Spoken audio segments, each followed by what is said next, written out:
recording live from Glory Hole Studios in Chicago and beyond. This is Cognitive Dissonance. Every episode we blast anyone who gets in our way.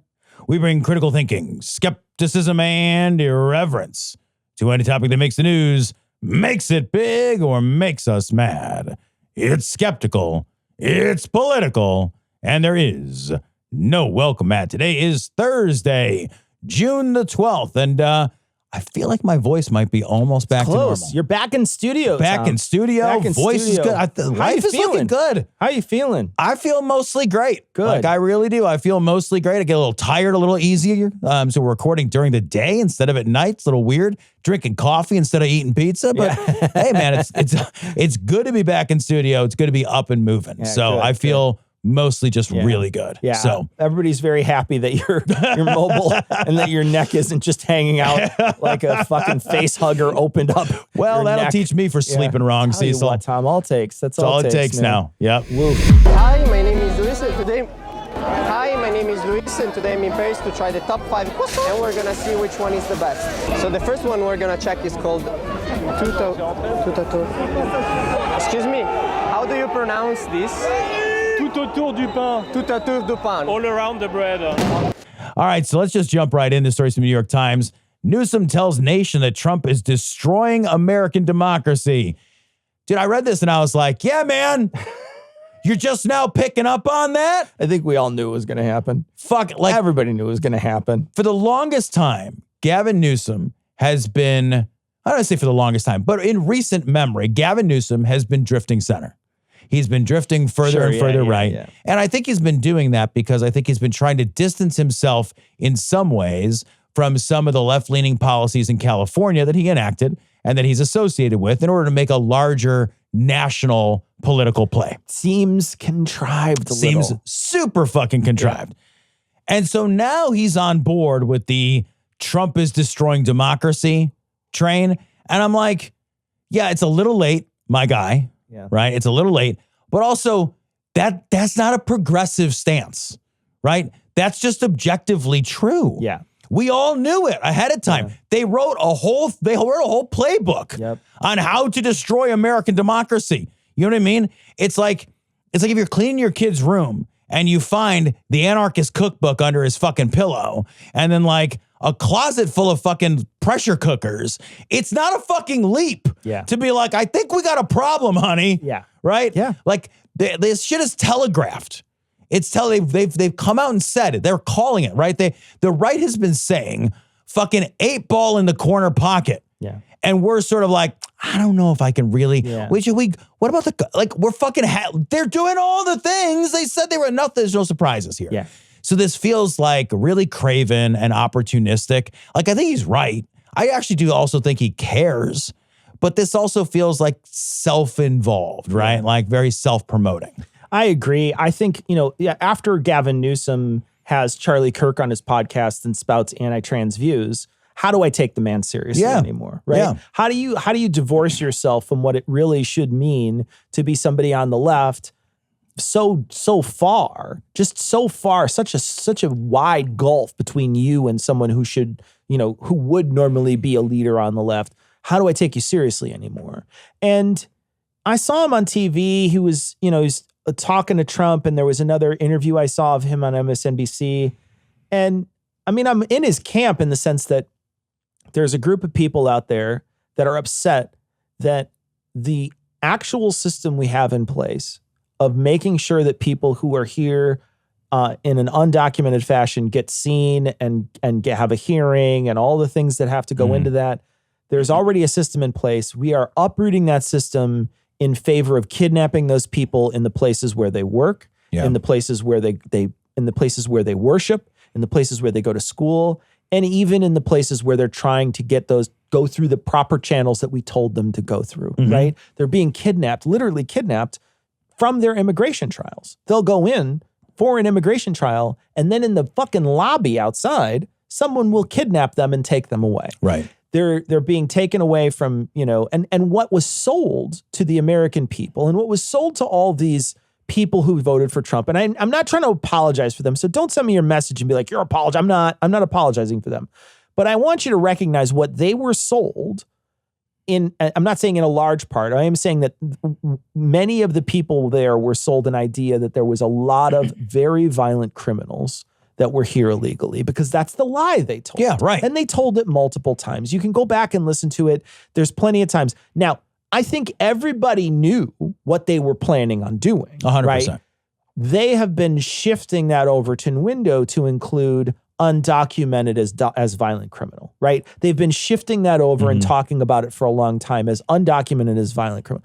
You got to think about an undocumented migrant to our country as like the fucking city giving you a ticket because your weeds are too long. It's like that. That's how violent a criminal they are, right? They're in our country, but they are not it's not technically a felony. It's not a criminal right? offense. It's not a felony.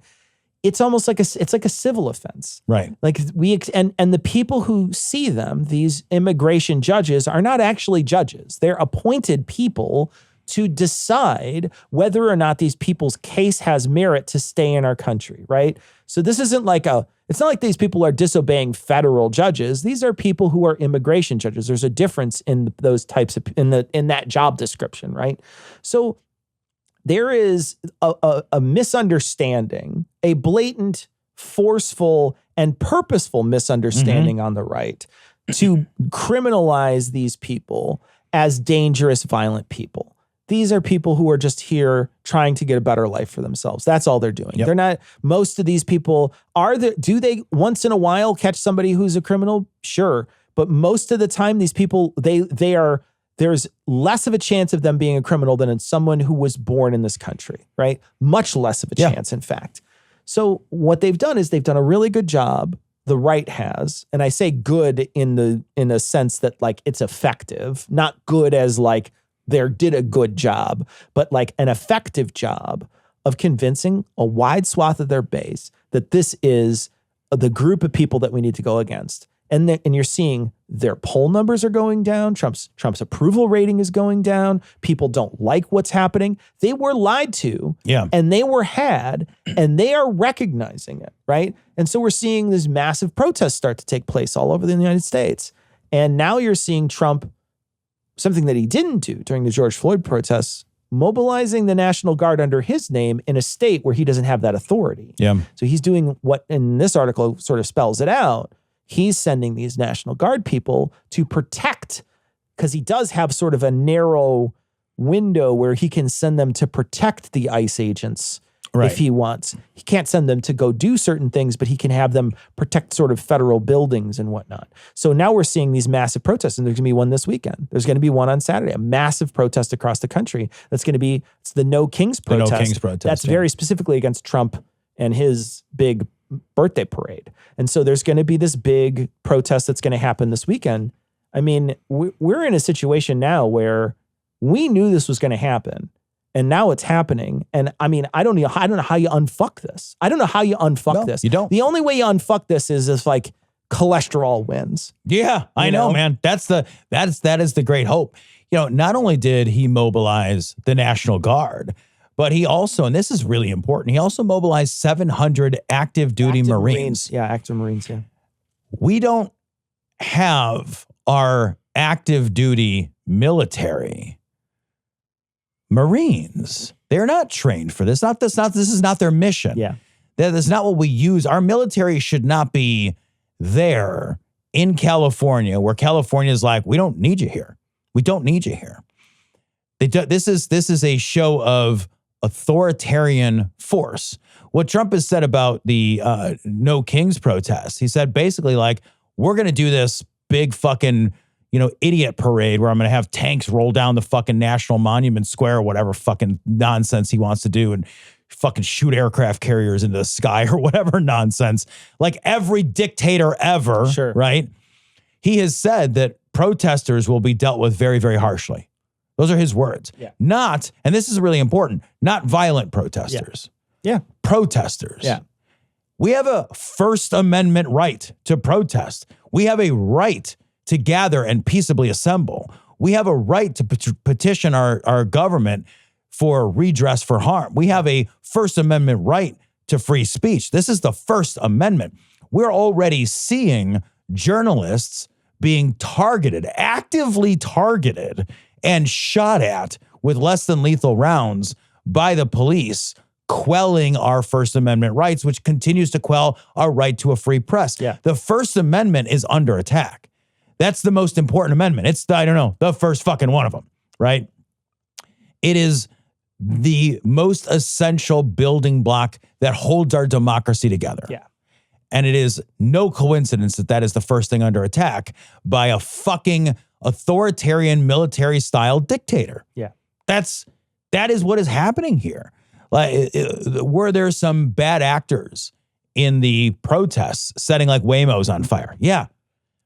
I'm like 100% people like should not go out and set fucking Waymos on fire. That doesn't help anything. Like, I am not a proponent of that. It doesn't help. Sure. But like, that is as few and far between. The vast majority of these protests have been peaceable. The vast majority of the protesters have been nonviolent. We have a right to this shit. We have a right. Civil disobedience is a responsibility in a civil society, in a free society, in a democratic society. Protest, the right to redress. These are important. These are the most important distinctions between us and a full authoritarianism. If we lose this, we lose what it means for us to be a democracy. The thing is that makes me crazy about fucking Newsom and so many other people is like, we had an opportunity to not have this fucking happen. This was not some inevitability. Yeah. This was not an inevitability. I know I won't do this again. I won't do this again today. I promise. But like, I do need people to look and say like, please don't both sides this shit. Please don't both sides this shit. It's not both sides. Like, there are no military parades down the fucking, Washington, D.C. on the left. No matter how center the left is, that's not happening. Like, think about the last summer of Trump's administration in 2020. It was a summer marked by violence by the cops. The George Floyd protest, all that summer of 2020, there were the civil rights protests after the murder of George Floyd. And those protests were met with extreme violence. And like, there was no national culpability afterwards. No. Right? None. We have how many hundreds of videos of cops across cities all over America just beating the shit out of people, hitting them with cars, hitting them with bicycles, running into them with horses, beating them with batons, knocking an old dude down till his ear bleeds. Yeah, like beating a fucking veteran till they broke his arm, driving around in unmarked cars and kidnapping people, shooting people. And we have it on, we covered it. We have it on audio where they're driving around shooting at people sitting on their porch during curfews. The cops, the jackboot thugs that are acting as cops in these scenarios are like, this is authoritarianism. This is the loss of your democracy. This is the loss of your rights. Yeah. This was the defining feature of the summer of 2020. And it's the first thing we're back to in the summer of 2025. It's the first thing. You knew it was going to happen. Yes. Everybody knew it was going to happen. And everybody, I think, on the right that wants more authoritarianism knew Trump was going to do this because he was so aggrieved from his previous stint. He's so mad and he's so upset. He has, if you listen to the difference between him talking in 2020 about whether or not he can send in troops and now, the difference is stark. Yeah. It's stark. The difference now is I'll do what the fuck I want because they gave him that card when they talked about whether or not he can even be convicted after because he was the president. Right. He's acting in an official capacity. These asshole Supreme Court justices that he put on there all fucking sided with him. And so now we have this people knew he was going to do this. You and I knew it. We talked about it for 2 years before he finally got elected. We knew he was going to act like this. It doesn't take a really smart person because neither of us are those guys. No. Right? We knew it. It was easy. The writing was on the wall. It's my hope that somehow some of these people that are in power, these governors and other people start to snatch back, and hopefully we see federal law maybe step in. I know Newsom has already sued him on this. So hopefully we start to see the federal power start to shrink a little if the government can hold, if the courts can hold. But man, we've been saying a lot of ifs lately. Yeah. There's a lot of ifs involved in Trump's presidency. And like I said earlier, I don't know how you unfuck this after we're all over with. I don't know. Man. I don't know. I mean, I feel like, this next story that we're going to talk about really genuinely is like, yeah, we're in an unstable country. So this is an opinion piece from New York Times from David French. America is no longer a stable country. And the heart and soul of this story is talking about like really what is civil disobedience? What is the government's responsibility to civil disobedience? And when these things flip, when the script flips and the government no longer allows its citizenry to exercise their rights, like we were talking about a moment ago, what happens is that we have a country which is unstable. It shakes the foundation or the bedrock that, like, not just intellectually, but legally and otherwise, that we've come to rely upon, that we're able to say, okay, like, we might not all agree, but the stability of our nation comes from some shared values. Yeah. Whether those values are even not individually or even socially held, even if that only value is the rule of law, the respect for the rule of law. Who's in charge of making which types of decisions? These are the things that give a country real stability. Yeah. If we subvert that, we lose our ability to say that the United States is a stable country. And as a superpower, that's an incredibly dangerous space for the world to be in. Sure is. I was thinking the other day, Cecil, about empires. And all empires throughout history have come and gone. Noah recently wrote an episode about the charge of the Light Brigade for a citation needed. And he was talking about the Ottomans. And I was thinking about the Ottoman Empire. And I was trying to make a joke, and it never came to fruition. I was trying to make a joke about the fall of empires. And then I kind of got to thinking about it, I was musing about it a little bit. Like, when empires in times past fell, the danger was less because they were not nuclear nations, right? We were not living in this broadly, globally, economically interdependent sense that we're in now. Things were different. The world was a smaller world. So, like, if the Ottoman Empire collapsed and it was supplanted over time by another empire, it's not like the Ottoman Empire collapsed and had a stockpile of world-ending Armageddon machines. Sure. It's different now. Well, and even just like you mentioned, globalization. Yeah. Think about this. The Ottoman Empire collapses and you're a farmer. You're still a farmer. Right. You're still making this stuff. But here in the Midwest, we make grain and other things for the rest of the world. Right. What happens if you collapse? Can I get the grain out? Can I get the new vegetables in? Can I get other food in? Am I able to sustain us as a country or even as a community with the being hyper-focused on one thing? Right. Can I sustain us? What if there's nobody who's coming here because we're an unstable country? We're now like a fucking band of pirates. Yeah. And people don't want to show up here or drop any goods off because they're not going to get anything back. So then you're fighting amongst yourself. What happens, right? What happens in that situation?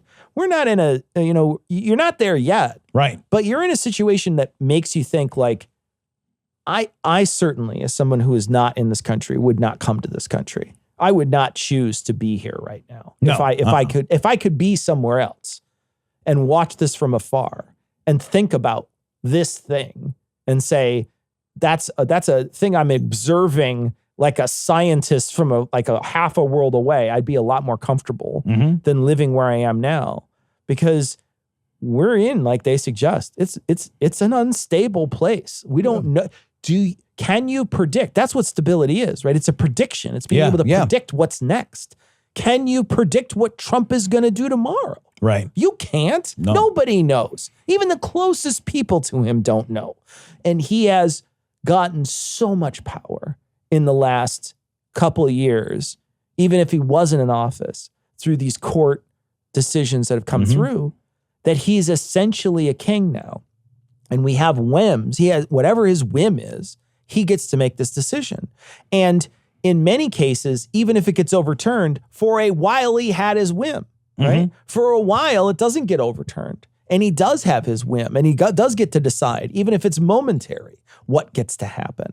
So we're in a real difficult spot. Like we said earlier, like, I don't know how you fix all this. I don't know what the next thing is. I don't know how you fix this. I think we've got to keep protesting. That's obvious. You got to keep, and you got to make sure we hold the people, the leaders that are on our side's feet to the fire. And you've got to convince the leaders on the other side that he's doing the wrong things. And you've got to show up in a year and a half. Oh and my God. Fucking vote. I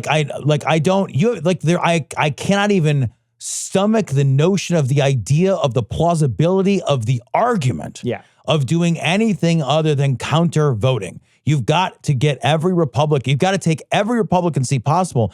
It doesn't matter if you hate the guy. Yeah. I would vote for a Democrat that stabbed my kid in the eye at this point. I'd be like for real, it's like anything that isn't the right, because we have got to create barriers here. Yeah. If you're overseas, this isn't 99%, but if they're overseas and you're watching this with some amount of glee, understand that as much as that may be genuinely morally warranted, that phrase, if America sneezes, the world catches a cold.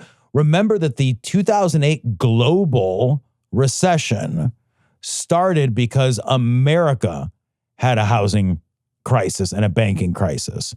There is no destabilizing of our country that does not destabilize the global economy and the globe and make all of us less safe. We all have a vested interest in stability and in democracy.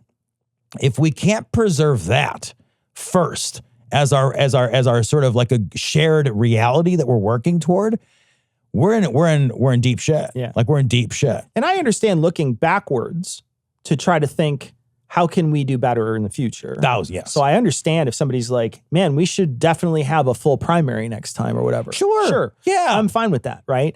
But let's be critical. What I don't want to see is a bunch of people dwelling on the past and saying, see, I told you so. Because none of that's helpful, right? The I told you so stuff doesn't help anybody. And I don't even think you can do an I told you so with the previous election because it was so out of everybody's hands. Right. It was so out of every single person's hands that we can look back. And so the things that are coming up with Biden now, we're like, oh, maybe he wasn't all there during his presidency. Maybe he should have stepped down earlier, all this stuff. It's like maybe woulda, shoulda, coulda. Yeah, absolutely. We should do that in the future. And let's be a little more critical about how we do things in the future. But going back and spending all our time and fracturing ourselves over that, what's already under the bridge is useless. It is genuinely useless. Wasted energy, in my opinion, to fracture us more and more and more, talking about the past, talking about how wrong somebody else was about something that you're so righteous about. All that shit is garbage. What that is, and this is pretty obvious, it's genuinely you being manipulated into not following a way to stop this because they recognize that if you unite, you're going to win. Yeah. Well, look, we're in a place where we all have to, we're in a crisis. We are bleeding out. We have to stop the bleeding first. If we bleed out, we die.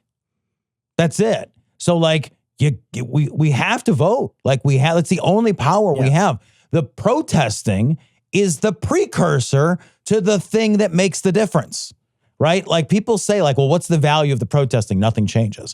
The protesting is the thing that creates the energy to get that second thing to happen. If we protest without voting, we didn't do anything. We didn't do enough. We didn't do the next thing. It's like, step one, step two, profit, right? Step two is fucking vote. You have got to do it. There is no way to not do that second piece. If we just do the first pieces, if we just get mad, if we just complain, if we just write blogs, if we just do podcasts, if we just show up and protest and wave a sign, but we don't do the second thing, we'll keep bleeding. Yeah. We in a crisis, you have to stop bleeding first. We'll figure out the rest later. The rest is important. But if we bleed out, it's over. Yeah.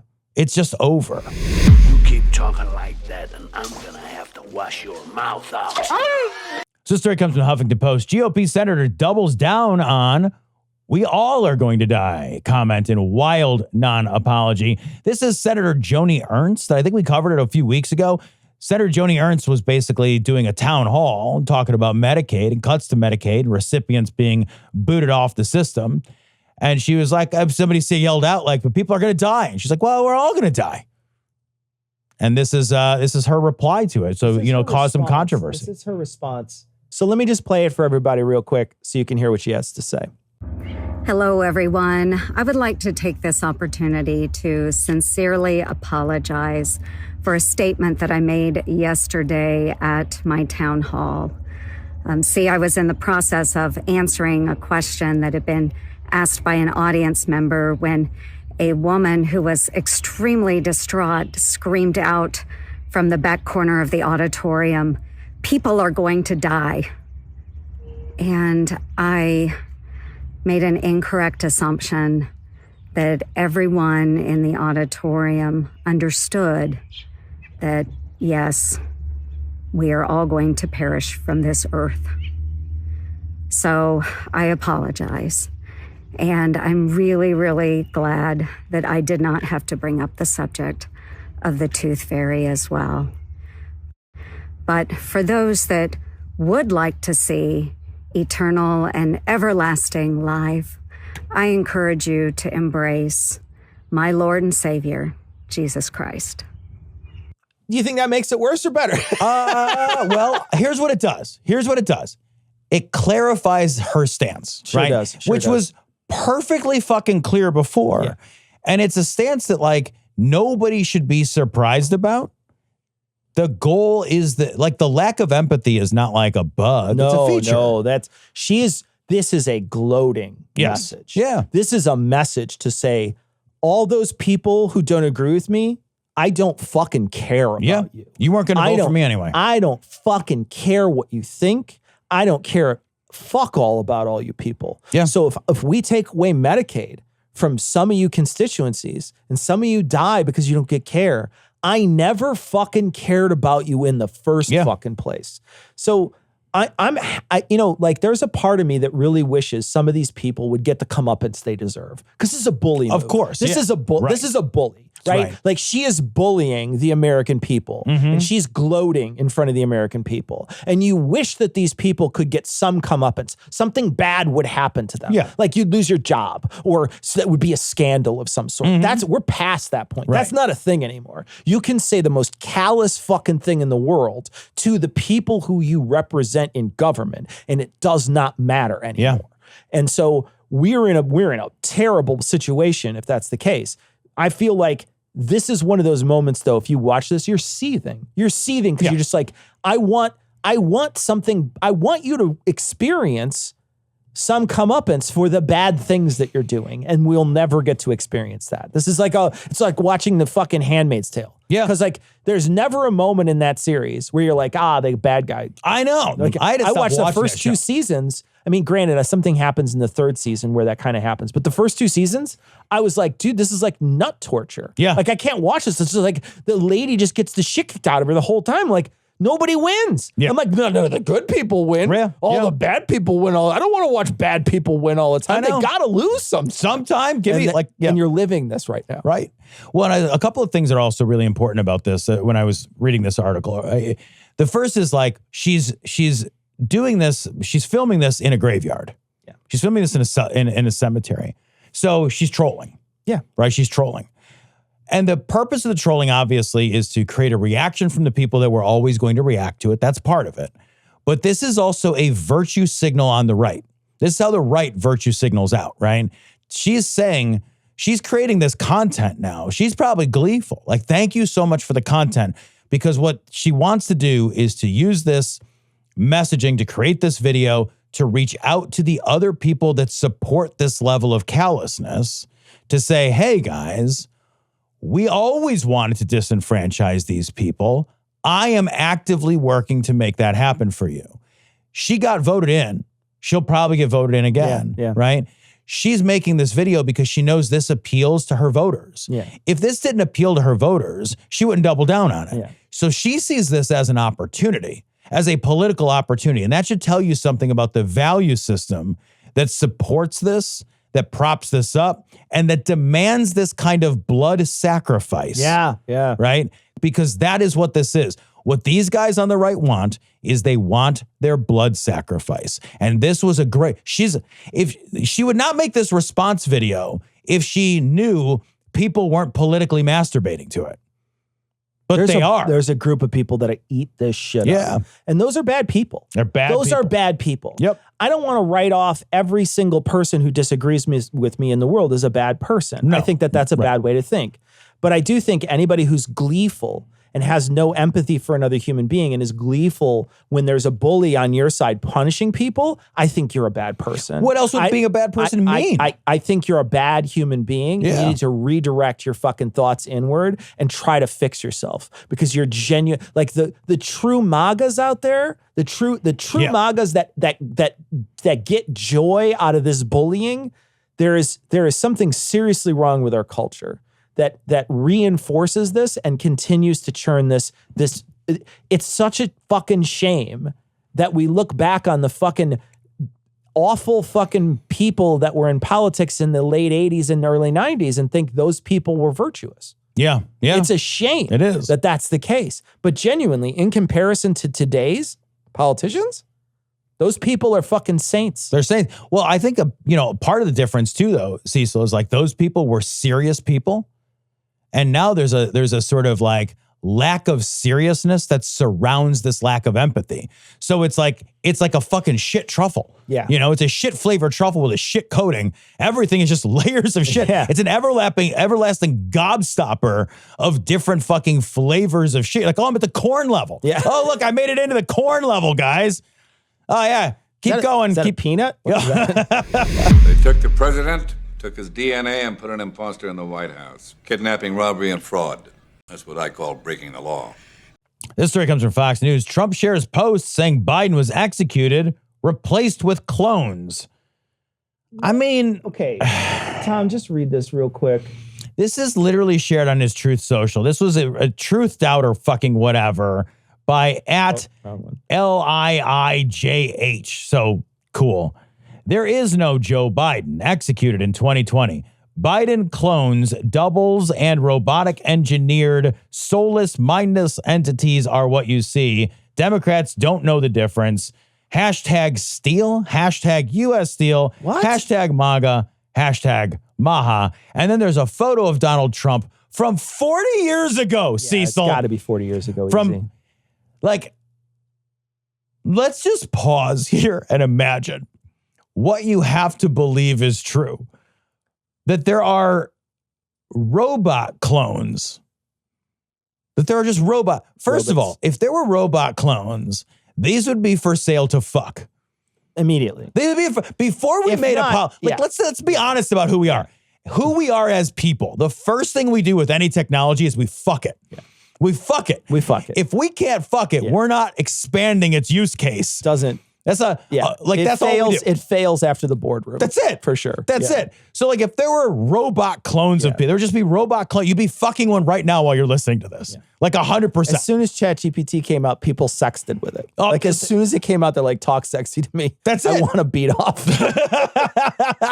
So you have to, and you also have to believe that he was executed. Now, executed, like that's a state sponsored thing. Well, but usually, right? Yeah, like military tribunal, you could do it secretly. That's what they've been saying for years. So like, okay, so the military is like, oh, we got to execute Joe Biden. Sure, yeah. Okay.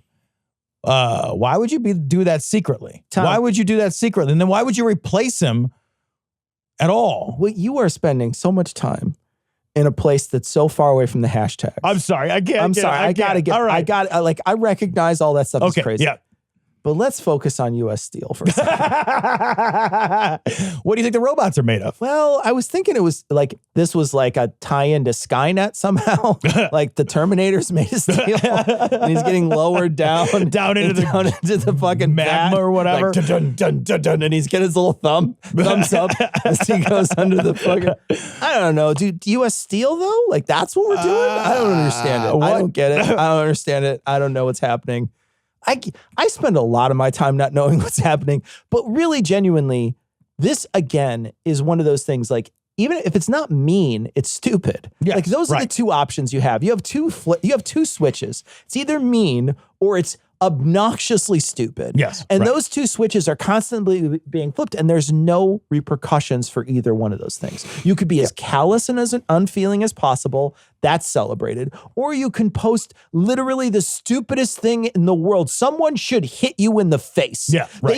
They should be like you ever seen that scene in Airplane where the person is going like they're having a mental breakdown, and there's a whole line of people and they're all smacking them, and there's somebody with like brass knuckles behind them. Yeah. There's somebody somebody's like sharpening a knife or whatever. Like there should be a line of people. If you say something this stupid and you're in politics, there should be a line of people that line up and they have boxing gloves on and they're ready to punch you, and they're just like, no, you said the stupidest thing possible. You can't even defend yourself. You're not allowed. You have to put your hands behind your back and take what's coming Like that to you. slap fighting shit. It's like I mean, genuinely, we let slide the stupidest thing. Stupidest. This is the stupidest thing you could possibly say. And what I love about it is that even in it, it declares its own validity and then says the other side is stupid for not believing it. I know. And then like fucking Trump retruths it, right? He retruths this thing. Nobody's asking about it, right? It's because it's just like, oh, it's a crazy thing he did. But here's what else is fucking nuts about this. Like just this last week. So Donald Trump truths out or fucking whatever, some insane shit about secret executions and robot clones and all this like madness. Yeah. Just this last week, there was a fucking news anchor, I think a CBS news anchor, I forgot his name, who on his own personal page was critical of the Trump administration. And he got fired. Like the press secretary came out and was like, this is an unacceptable way for anyone in the press to talk about the president. And it has to violate some policy over at CBS. And CBS fired that guy for being mean, basically. Now, that guy has a lot less power. He's punching up, right? So even if what he says is mean-spirited and unkind and whatever, at the end of the day, he's a civilian punching up. When Donald Trump uses his platform to punch down, because everything is down. Everything's down. Right? Everything is down.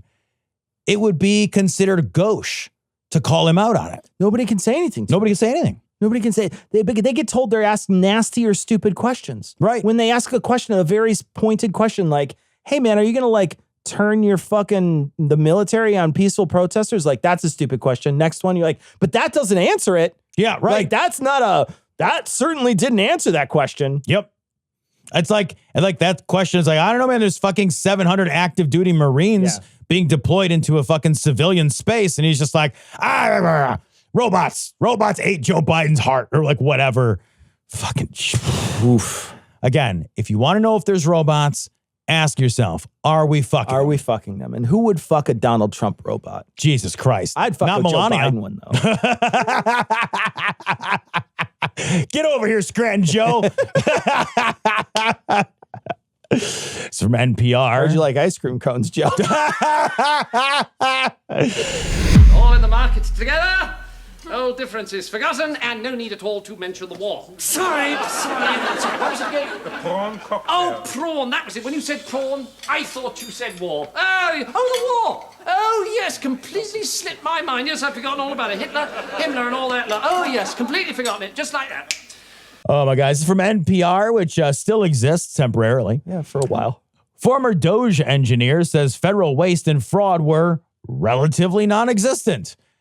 He got fired for saying that. This is a really interesting article, though. Yeah. Like, really interesting. This calls to mind something you said really early on when we were covering this stuff. This was right when Doge was starting.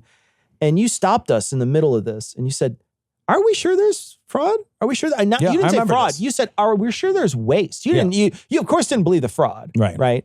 But immediately you're like, are we sure there's waste? Because I don't know that there's waste. I mean, we're taught that people say, oh, there's got to be waste in government. Mm-hmm. Do we know? Do we actually know that? Do we know for sure?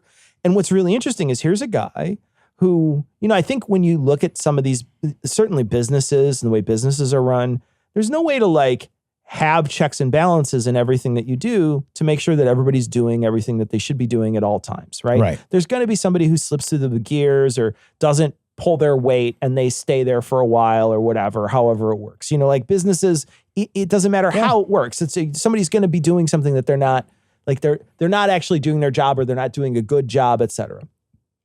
But when it comes to the government, there's tons of checks and balances in place. There's tons of scrutiny involved. And you're seeing someone who went in with this idea that I'm going to go in and I'm going to cut out all this abuse, and they see it and they're like, there's not anything. Like there's not this waste, fraud, and abuse stuff that's happening. It's just not not occurring. And then they decide to do an interview about this because they were told from the beginning that Doge is going to be as transparent as possible in how they do these things and how they operate. So they think, well, if they're transparent, they won't mind me talking about it. And they immediately are fired as soon as they do it. Immediately got their access revoked. They weren't actually fired either. They were ghosted. Yeah, they were just ghosted. What? But genuinely, I recall you saying, are we sure? Are we positive that that's even the case? We hear it, but do we know? Right. And I remember that conversation. I was going to bring that up again with relative to this, because the people I know that have worked for the government always say they're operating on a shoestring. Yeah. They always say the same thing, like, oh yeah, we're always understaffed. We're always operating on a shoestring. And then and I believe those people, right? I believe them because they're the people on the ground that I know doing work on the ground. And that is very contrary to this idea of massive government bloat, right? We're taught that our whole lives, but we're not taught that by people in the know.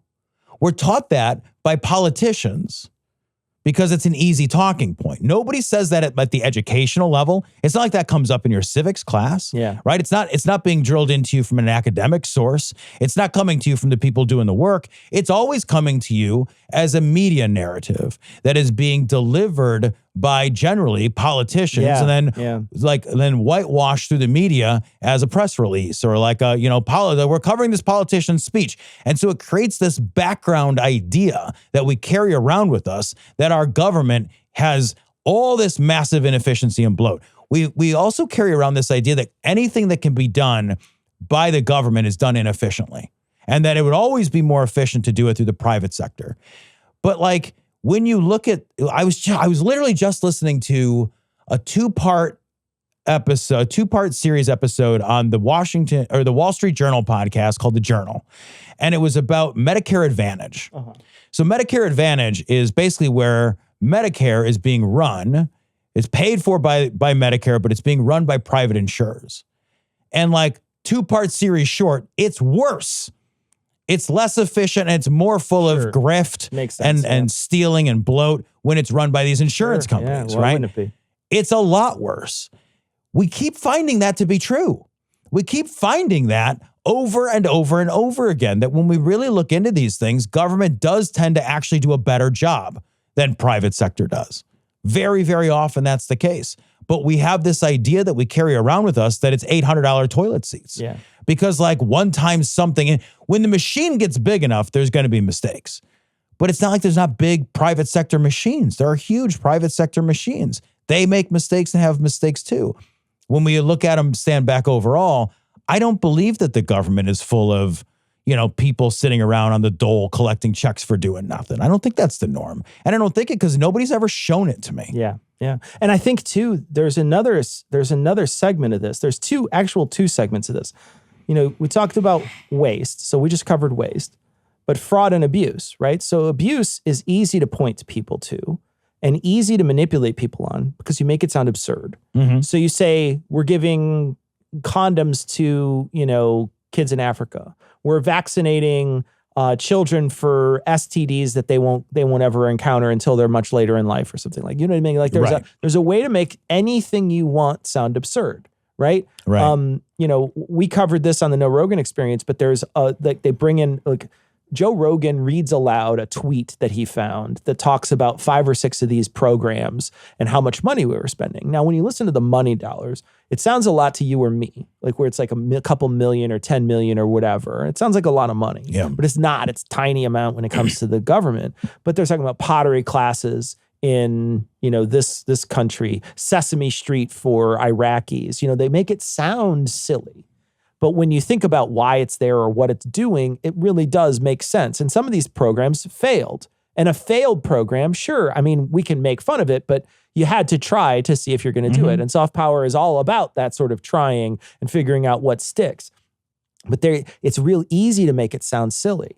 And then the fraud part, I mean, genuinely, I like listening to Joe Rogan's show. they think, this is what Joe Rogan thinks, because he was told this by Elon Musk on his program. Jesus Christ. That all you have to do is just sign up for this.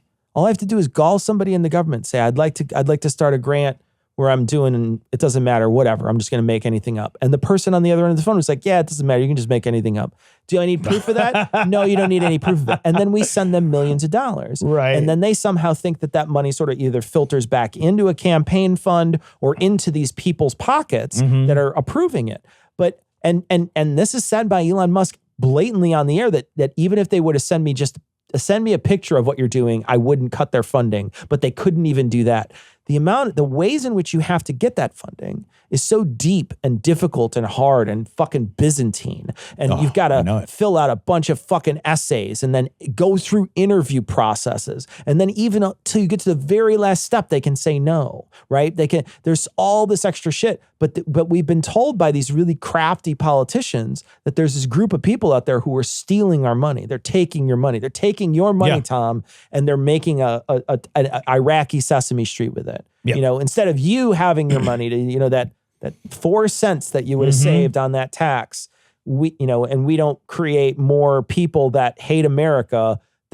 You're saying this is better. It's better 4 cents spent in your pocket than it is if it's, you know, this other thing that gets spent out, you know, by the rest of the world. So it's funny, I have some personal experience in my day job with how difficult it is to get a government contract. So my day job, one of the things that falls under my purview is the sale of certain kinds of information, property information, and it's boring to go into. So we sell certain kinds of property information. And from time to time, the federal government and state governments and local governments will have some need for this research. And in order for you to be considered to be a provider of this research, paid provider of this research, you have to go through their hoops, right? So we get contacted every once in a while and be like, hey, would you like to complete an RFP, a request for proposal, for this project that the federal government is working on? And here's what it would entail. And Cecil, do you know how many of those I've actually finished and gotten through the finish? Zero. It is an immense amount of work for like very low, like the dollars they want to pay are well under market value compared to what I sell that same product for, like commercially on the street, so to speak. And then those RFPs, it's not, I don't pick up the phone and say, hi, I'm Tom. I'm with such and such company. I'd like to sell this. It's like a year-long process of forms and applications. And we got to get like legal involved, the compliance guys involved. And I'm like, the amount of time it would take in man hours to complete the RFP actually makes it not worthwhile to get the business. So I reject the RFPs. I'm just like, it's not, I did the math and I'm like, I would spend more hours of my manpower trying to get through the labyrinth to be considered to get the business that will be worth less than the man hours I would put into trying to get it. So I actually, like, we get them. I was like, no, turn that down. Like, I'll look and be like, no, it's too, that the scope of the project won't meet the actual cost to begin asking to pretty please do the project. It's a nightmare, man. Sure. It's not like, this is why grant writers, it's a whole job. That's a whole ass specialty. A whole career. Yeah. That's a whole career. People spend their, tons of time trying to figure out how to word those things so that they can actually succeed. Yeah. Oh God. It's that. But like you suggest though, we've been told this lie that the government's inefficient, that there's fraud, that there's abuse, and none of those things came to light. Yep. Because if there was fraud, you'd have charged them. If there was waste, we would have seen that there was waste. What you did was you fired a bunch of people on the pretense there was waste. Yeah. And now you're trying to hire a lot of them back. Trying to hire them back because now everything's seizing up. Yeah. And like I was just this morning looking for like I was reading an article that like now like there's a huge number of people whose like tax returns are delayed and they're getting like bills as if they didn't pay their taxes and they have a return coming. Like the IRS is all fucked up right now because they fired the IRS. Yeah, they fucked it up. I'm saying that when the president does it, that means it's not illegal. This story's from ABC News. Trump administration argues it complied with court order to return Abrego Garcia. So Kilmar Abrego Garcia was brought back to the U.S. He was brought back. He will be facing charges. Yeah. So which is what should have happened in the first place. Yes. He never should have been fucking deported to fucking El Salvador against a court order. Yeah. If they wanted to charge him with a crime, they should have just charged him with a crime. I really cynically believe that what they did is they said, we're not bringing him back until we can put him in a different prison. So let's find another way to put him in a prison, because we have to be able to show if the Trump administration brought him back and said, you're free to go, that would be a big black eye. If they bring him back and put him into just a different prison, then they can all take a victory lap and say, hey, we told you this guy was a bad guy. Yeah. Well, and that's the thing is like, I don't ever want to go off, you told me. Right? We should never accept that as a possible way for our justice system to work. That guy said you were bad and you're bad and that's that, and then we're gonna punish you for it. That's not how this works. There's a jury of your peers. Yep. There's a judge who overhears this case and makes a decision based on the evidence. That's how our justice system works. And it works like that for every single person. So if you're going to make a suggestion that this person was an absolute criminal for years, for 10 years, transporting people up over the border, breaking our immigration laws, multiple times every transport, if you're going to say that, then why didn't you do it before? Yep. Why didn't you do it before you shipped them out? Why didn't you? Because you didn't have the stuff. That's probably why. Yeah. And look, I'm happy if you prove your case in front of a court and all this stuff and it actually is real and not just trumped up or whatever. I'm happy to be like, cool, but it should have happened like that in the first place. Yep. And you did something wrong. Nothing will change the fact that you tried to fucking pass go and you didn't collect your whatever. You tried to jump past it. You tried to skip these processes that are literally enshrined in our way of life here. And you tried to skip them. And I don't care how, if he turns out to be the most guilty person in the world, it doesn't matter. You still did something wrong. Look, think about it another way. Imagine it had nothing to do with immigration, right? Imagine if a police officer knew in his heart of hearts and his brain of brains that I was a killer. And he drove over to my house and he shot me in the face and killed me. Yeah, man. Right? And he said, and then later they found out, yes, Tom was a killer. There were 75 bodies buried in his basement, right? And like a note. And there was DNA on every one of them. And there was a handwritten note and videotaped evidence. So they were as right as you could possibly be. It would still be wrong of that police officer to execute me, right? To mete out vigilante justice. Right. That's not how the system is supposed to work, because we have systems in place for a good reason. You cannot violate that due process system. You can't eliminate due process. You can't just have people at any level of authority make unilateral choices about the guilt, the innocence, and just be like, this one is special and doesn't get due process. Yeah. And especially when you've already admitted you made a mistake. Right. Like you start out the whole conversation where your guy let it slip that you made a mistake. Exactly, yeah. We made a mistake. We're sorry, we made a mistake. That guy wasn't supposed to be on there, where that was our fault. You already admitted that. And then you go back and you find all this stuff after the fact. Why should I believe you? Yeah. That you somehow missed all this stuff ahead of time and couldn't hold a proper immigration hearing for this person beforehand. You had to ship them away, admit you were wrong in front of everybody. That guy's gone now, by the way. The person who admitted they were wrong, they're gone now. And now you got to come back and be like, we were never wrong. We've never been wrong. Never been wrong. This is like we've always been at war with Eurasia. Always been at war. Yep. You've never been wrong, not a single time. They will never admit it, not a bit. So when I drive into that telephone pole, you're going to shoot through the windshield, and then I'll never have to hear about fucking chemtrails and 9/11 and mind control and fucking lizard people again. This story is from The Guardian and Cecil. This is good news. There are 8 U.S. states. They are seeking to outlaw chemtrails, even though they are not real. Yeah. I am very curious to know what they're going to do when the laws of physics continue to apply in the air. Can you imagine how great this is going to be? The moment they're like, yeah, they're outlawed. And then a jet flies over saying like, we said that was outlawed. What are you going to do? What can you do? Nothing is going to change. There's no, like, this is outlawing Bigfoot. Like, there are no Bigfoots allowed on my property. I feel so... Okay. Yeah, like here's a stone that'll prevent Bigfoots from coming. Well, it's working. You don't see any Bigfoots. Dude, we are genuinely, I am curious. Are we the stupidest country? Because I feel like we're the stupidest country. I feel like we are the dumbest, genuinely stupidest country out there. Because I can't imagine another country enshrining in law something so obviously fake. Dude, except for Vatican City. Like other than that. Yeah, that's right. Yeah. Okay. That's very true.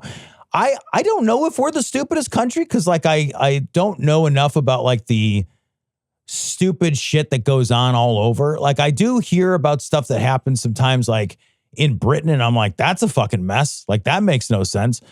I look at something like this though and I'm like, do you ever get a sense? This is gonna sound crazy. Do you ever, I'll actually port this over to something entirely different. Do you ever watch a video of a person physically doing something unbelievable and you think that person just isn't made of the same kind of body? They are like evolved in some way that I am not evolved. I watch a video. There was a lady who has, I was just watching this thing yesterday. There's a woman who has Cushing's disease, which my wife is struggling with right now. And it's a big deal. And she had 2 brain surgeries to get rid of it. And it's a whole thing. And she recovered from it. And then she became the first woman to set this like Atlantic speed record rowing across the Atlantic solo. Like unbelievable. And she's like, yeah, my first day I did 56,000 kilometers or something. And I'm just like, your body isn't made of the same, like we're not the same animal. What the fuck? Yeah. Well, I look at it, I'm like, we are not the same animal. Like we call ourselves all humans, but like I kind of like, I read this and I'm like, I don't think we're all the same, man. I feel like, yeah, this is the other end of the spectrum. This is the other end of the spectrum. Where you're like, oh, let me help you with that food. Yeah. I'll open that can of pop for you. Right? Yeah. Right. I'm just like, oh, like, I don't know like how evolution works, but no, I feel like, honey, you push the button and the door opens when you push the button. It feels like we're not like one of these things is not like the other. If you think there's fucking chemtrails, dude, and fucking big fetuses and shit, fucking, I'm like, I don't know, man. Like, I don't know that like we should breed together. You know, like I know that, like, man, I feel you can breed a dog and a wolf, but like they're not the same species. You know, it's a woof woof. It's just a bad idea. It really is, man. When I see this and I'm like, this should be the people who are, you talk about leadership, and you're like, the people in charge, the people who are making laws, they should be leaders. Yeah. And then you see this and you think you don't have any idea what you're doing. Yeah, man. You're just a really dumb person that everybody said, yeah, let's put that dumb person in charge. And then you're like, oh no, this isn't, just think about how they handle the budget. Yeah. Right? I know. mean, like, how would you handle complicated stuff if you don't even know that this isn't real? How do you handle the most complicated thing? I don't know, man. I think like we've talked about this before, and I know this is a bad idea for reasons, but I also am like, yeah, but I don't care. I think it's a good idea. Like, we have certain requirements to hold office, right? You got to be like, to be president, you got to be 35 years old. Like, can't we have some kind of, you're not a fucking idiot? Can't we just have flashcards where you just hold it up and if it's Bigfoot, they're like, real or not real? Yeah, like, and then you're just like, yeah, man, you can't be. I'm sorry. Yes. Like, Bigfoot, real, up, nope. Take the guy out the other side. Yeah, and, right. And out the other side is like a cliff you throw them off. Like, you just like, chemtrails? Yeah, those are real. Yep, off the cliff. Dude, like a sarlacc trap. Yeah, just just like right into the sarlacc pit. like a trap door. Right. Yeah, or a James Bond ejector seat. I'm not saying they just get fucking catapulted into the fucking stratosphere and then figure out how you're going to come down. Grab onto a chemtrail while you're up there and swing back down to Earth. The moon's made of cheese. You'll have plenty to eat up there. Dumbass. Yikes. I'm not saying we put everybody that's a dumbass down the trapdoor, but I'm saying like if you run for office, if you put yourself out there, we should be able to say, I'm sorry. Yeah. There's a fucking flashcard test. It's so easy. How are we failing a flashcard test? We're failing it though.